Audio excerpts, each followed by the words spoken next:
کہتے ہیں کہ ایک حاجی حج پر گیا تھا، وہ واپس آیا تو حضرت جنید بغدادی کی خدمت میں گیا اور اس نے بڑے شوق سے کہا کہ حضرت چلو میں حج کر کے آیا ہوں. وہ خوش ہو رہا تھا. تو حضرت جنید بغدادی تھوڑی دیر سوچ میں پڑ گئے. وہ تو لمبی باتیں ہیں، میں صرف ایک دو باتیں ان میں سے عرض کرتا ہوں. آپ نے فرمایا اچھا آپ حج کر کے آئے ہیں، سبحان اللہ ماشاء اللہ. ذرا یہ بتاؤ تو صحیح کہ جب تم حج کے لیے احرام باندھ رہے تھے تو تمہارے دل میں یہ احساس آیا کہ یہ کفن کی مانند ہے اور میں مردے کی مانند ہوں، میرے ارادے خواہشیں سب ختم ہو گئی ہیں، کوئی تمنا ہی دل میں نہیں. کیونکہ مردے کی تمنا ہوتی ہے کوئی کچھ نہیں ہوتی.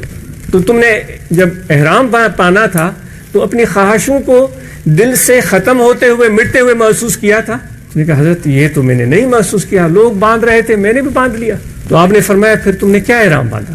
پھر تم نے کیا احرام باندھا؟ پھر اسی طرح جو آگے رکن آتے چلے گئے، طواف بیت اللہ کر رہے تھے تو تمہارے دل میں کیا خیالات تھے، کیا احساسات تھے؟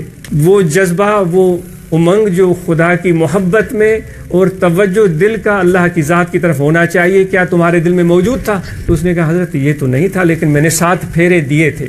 آپ نے فرمایا پھر تیرا طواف مکمل کیسے ہوگا؟ تو ساری باتیں پوچھتے چلے گئے.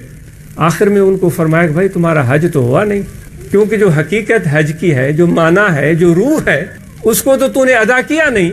یہ حج تو تمہارا ادھورا حج ہوا ہے. تو اس میں میرے دوستو یہ سچائی، یہ خلوص اور یہ روح اس عمل کے اندر موجود ہونا بہت ضروری ہوتا ہے. پھر وہ عمل جو ہے وہ اللہ تبارک و تعالیٰ کی بارگاہ میں پسند بھی ٹھہرتا ہے.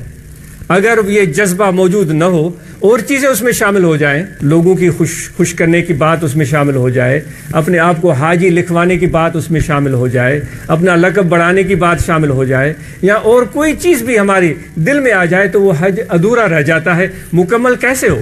تو اس لیے میرے دوستو دین کو، مذہب اسلام کو جو ہم زیر عمل لاتے ہیں، ایک تو اس کی اعمال ہے، لیکن جو نیت ہماری ہے وہ اس عمل کی اصل روح ہوتی، وہ روح اس کے اندر موجود ہونی چاہیے.